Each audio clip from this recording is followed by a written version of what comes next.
He is Coming feels like a step in the right direction for auto-battling roguelites. It's not only heavily engaging but also offers not one or two, but three distinctive game modes, one of which includes PvP that uses the snapshots of other players' builds similar to that of backpack battles. It is a refreshing option if you are burnt out on the PvE element, which can become overwhelming when progression stalls due to the punishing difficulty curve and reliance on purely randomized builds strewn across the lands. The more you play this game and start to understand the underlying mechanics, the synergies, and the need to adjust your builds to counter enemy bosses, the more it becomes clear that this is a very well thought out strategy RPG that deserves a lot more recognition. The game rocks the most minimalistic of minimal designs. It is clean, clear, and simple. You are dropped into a randomly generated map depending on which game mode you have chosen. If you pick the forest, you will find yourself in a forest biome with that world's specific item drops, like the hero set and other unique events. If you choose the swamp biome, you will then start in a safe zone where you can safely gather your starting set of items and weapons before venturing out. Here you will dip in and out of the challenging biomes and rare encounters to power yourself up further, until you eventually make it to the four-headed Hydra, the strongest boss in the game.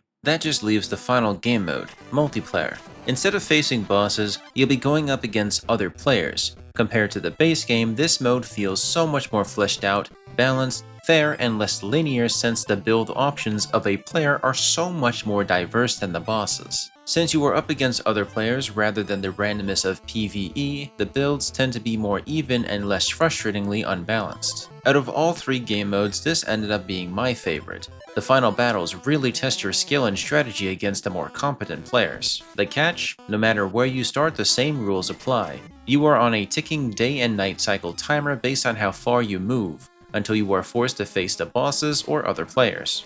And these are no joke when you are getting started. The soundtrack deserves more praise too. Every section of the game has its own fitting track that keeps the tension and atmosphere just right. Nothing feels better than a chiptune soundtrack that knows exactly how to enhance the moment. When you first start playing, things will be rough. You will not have the knowledge of how to mix items and build synergies, or even how to control what you get from the chests and events. The goal is to power yourself up by combining the items to trigger these synergies, which you have to find for yourself, which will boost your attack, shields, and speed, applying debuffs to the enemies and stacking buffs on yourself. Without any of these synergies, you will only get so far before failing. Every boss and player you defeat expands your inventory space, but until then, you have to carefully manage your gear, dropping items, holding onto key pieces, and ideally using things like the Golem event to merge duplicate items to free up more space and become stronger. I really do love how much depth went into this system.